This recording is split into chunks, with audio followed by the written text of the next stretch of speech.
going to describe the Fall Guy truck here at the Lexington Comic and Toy Convention. Let's take a look. So we have a Fall Guy replica truck here, 81 GMC K2500 pickup. As we look around here, we'll start at the front. This brush guard assembly, custom made by our automotive and collision students. Originally it was a worn transformer system, no longer available now, but early 80s, very common on a lot of front of these trucks. Winch is a worn 8274. And our lights that you see here on the grill guard, along with the lights on the roll bar. The round ones you'll see are modified pieces from Summit Racing. The super off-roader pieces are no longer available either. The lights up on the top are rectangular. Those are the CB lights, again very common in the 70s and 80s. And they are original pieces bought at a swap meet. All the lights do work, everything on the truck does function. The hood decal that you see is a reproduction. And so these were hand painted in the television series. They were not decals at that time, so artists would hand paint those at that time. But ours is a decal, and we were lucky enough to find a gentleman that did reproduce those, and we've laid that out on there. All the bright work that you see on the truck, chrome trim, bumpers, windshield reveal lock strips, and all those types of things.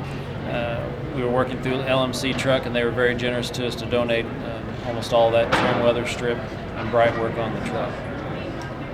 The wheels and tires that you see, these tires are a 37 13 50 16, and they are a Dick CPEC Fun Country 2. Again, that's a little bit newer version of what was used in the truck in the original series. The original tires were Dick CPEC Fun Countries, but again, those have been discontinued and updated. The wheels are 16 by 10 chrome spokes, custom built by Stockton Wheel out of California, Stockton, California. And the same craftsman technician that made the wheels for the jump trucks in the original TV series built these same wheels here.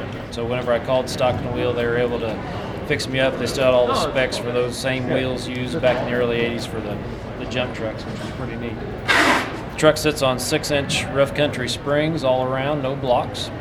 The shocks are also rough country. Custom built drive shafts by Cat's Truck and Trailer in Vincennes, Indiana. Again, the truck is a 3/4 ton truck. Front is a General Motors, a GM 10-bolt open differential 410 gears. Rear is a 10.5-inch 14-bolt open differential with 410 gears as well. We have a stock 350 4-barrel under the hood. Transmission is a turbo 400 automatic. Transfer case is a new process 208. All components have been rebuilt by our students at Vincennes University. All the paint work that you see on the truck and the custom metal work done by our students also, Vincennes University, Automotive and Collision Repair. Let's take a look inside the truck.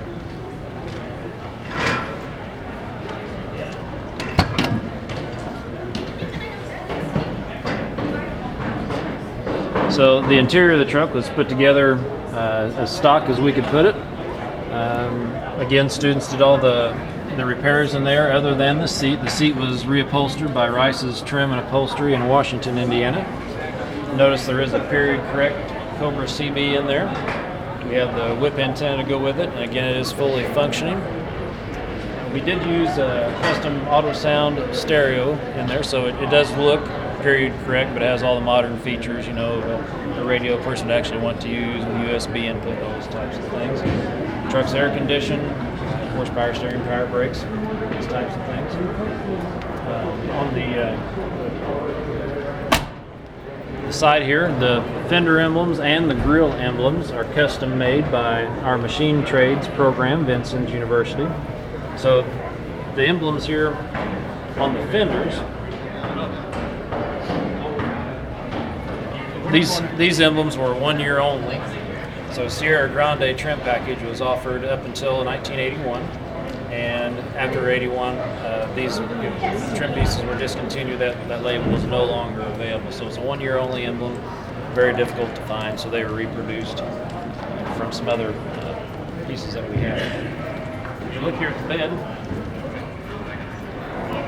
in a handful of episodes, I'm not for sure what the exact count is, maybe 8 9, maybe up to 10 episodes. So these bed doors, custom made, again in a handful of episodes.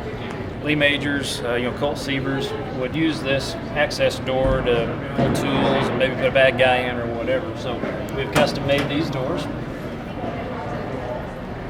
And this passes through the bed. Both sides have a door. And so, this area again would be used for stuntman equipment. Again, if you're a bounty hunter like Colt Sievers, you have miscellaneous ropes and things that might be in there.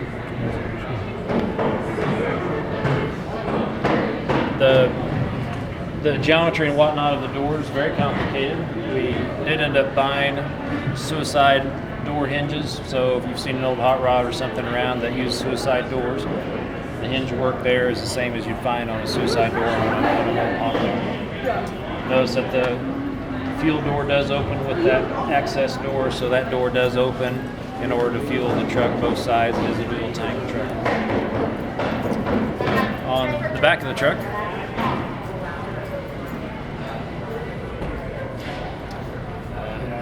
again, a correct style, not exactly correct, but as close as we could get through Summit or through LMC truck. We have this chrome bumper here. This is a refurbished tailgate panel. Again, a very rare piece. These were very fragile and over the years were damaged quite easily. So this one was refurbished by our students and installed. On many of the television series shows, the tailgate didn't have the secondary gold color. It was all brown, but we opted to go ahead and put the gold color in there. We felt just for aesthetic purposes it would look much better with that on there. Pinstripe that separates our colors is tomato red. Again, that's a 1/4 inch pinstripe, vinyl tape stripe on there, all around. These trim pieces here, all original pieces. Again, the truck's a Sierra Grande model, so it didn't use the full chrome trim that went around. So the truck doesn't have a headliner in it, those types of things, so it's a little bit lower trim.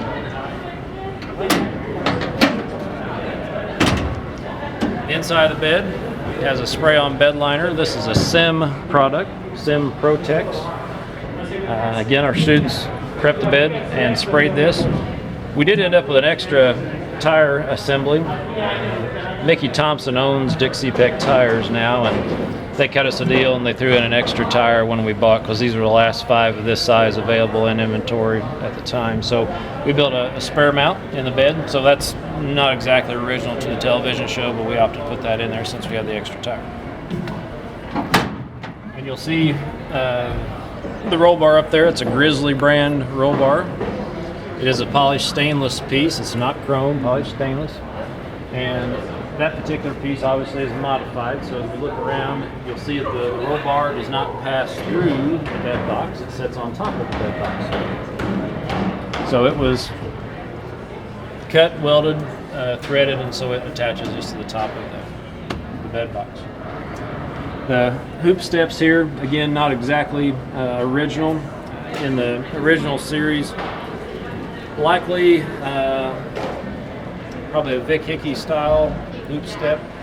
Again, very difficult to come up with. These are a little bit more modern version, but they do look close enough for us. The colors that you see on the truck are original colors. We have the actual color codes posted, but again, what you see is period correct to an early 80s General Motors pickup. This particular brown was used for many years, Camaros and Malibus and pickups, vans. That's a very common color. The gold was a little bit more rare. You didn't see quite as much gold on vehicles at that time. Truck's been to several car shows. We've won Best of Show. We've been to the Indianapolis Jamboree State Fairgrounds. So in the TV shows, there's a lot of these trucks that were jumped, and the jump trucks were reinforced. They were mid-engine trucks, and they tried to reuse them a few times. So we went ahead and we've adapted some truss work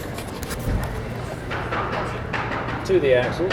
Again, that's all custom made by our students. Because whenever the truck is being jumped, you might get 10, 12 feet in the air, and whenever the trucks would land, we'll try to keep those axles together. build time on the truck, approximately 5 years. We worked on the truck a little bit in class, but most of the work was done outside of class. Thursday evenings, we'd work from 6 in the evening till midnight, 1 o'clock, sometimes 2 o'clock.